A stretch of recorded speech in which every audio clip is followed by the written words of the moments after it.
नमस्कार दोस्तों, आज के इस वीडियो में हम पढ़ेंगे वाच्य किसे कहते हैं, वाच्य क्या होता है तथा आज वाच्य का इस वीडियो में सारा कन्फ्यूजन दूर करेंगे।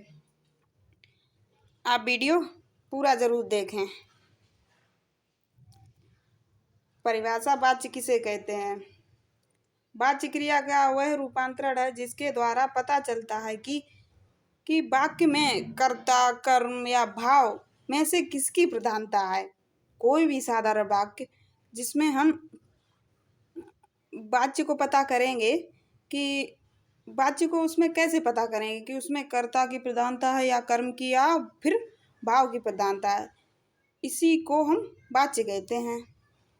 जैसे मोहन गाता है, यहाँ पर मोहन करता है तथा ये मोहन एक पुरुषवाचक है। ठीक है, उसके अनुसार क्रिया हो गई गाता है, क्रिया गाता हो गई पुरुष के अनुसार। सेकेंड है सीता गाती है, सीता यहाँ पर स्त्रीलिंग है तो क्रिया भी स्त्रीलिंग हो गई, गाती है। ठीक है, अब चलते हैं इसके प्रकार पर।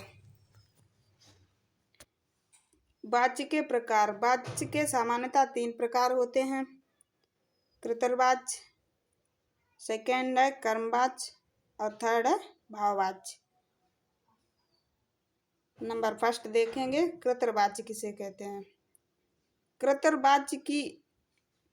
कृतवाच्य क्रिया के उस रूपांतरण को कहते हैं जिसमें कर्ता की प्रधानता हो तथा कर्ता के अनुसार क्रिया का प्रयोग हो, उसे हम कृतवाच्य कहते हैं।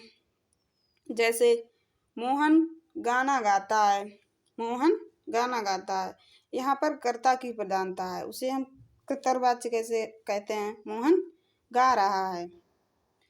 सेकेंड है सीता गाना गा रही है, तो यहाँ पर सीता यानी कि कर्ता की प्रधानता है, तो ये कृतवाच्य हो गए। ठीक है, सेकेंड है कर्मवाच्य किसे कहते हैं।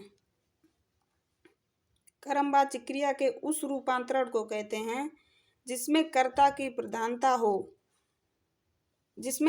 प्रधानता ना हो तथा कर्म की प्रधानता हो और क्रिया का प्रयोग कर्म के आधार पर हो, उसे हम कर्मवाच्य कहते हैं। जैसे मोहन के द्वारा गीत गाया गया, इसमें गीत की प्रधानता है यानी कि कर्म की प्रधानता है। ठीक, गीत किसके द्वारा गाया जा रहा है वो मान्य नहीं है क्योंकि यहाँ पर कर्म की प्रधानता है। या सोहन के द्वारा गाया जाए या फिर मोहन के द्वारा गाया जाए, उससे कोई फर्क नहीं पड़ता है, यहाँ पर कर्म की प्रधानता यानी कि गीत गाया जा रहा है। ठीक है, इससे सेकेंड है रावण को मारा गया। रावण को मारा गया, किसके द्वारा मारा गया इसका कोई मतलब नहीं है। और नेक्स्ट है भाववाच्य।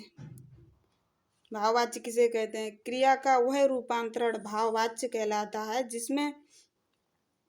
जिसमें ना तो कृतवाच्य की प्रधानता हो और ना ही कर्मवाच्य की प्रधानता हो तथा भाववाच्य की प्रधानता उपस्थित हो, वहां पर भाववाच्य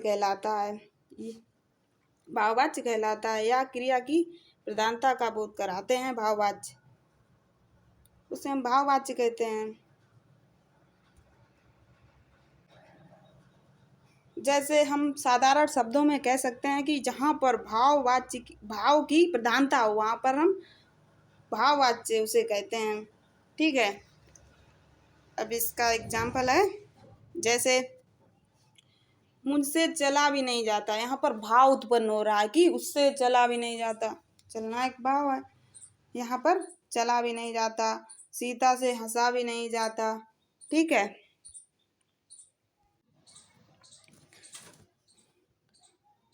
कृतवाच्य जो है वो सकर्मक और अकर्मक दोनों क्रियाओं में पाया जाता है। ठीक है, और जो है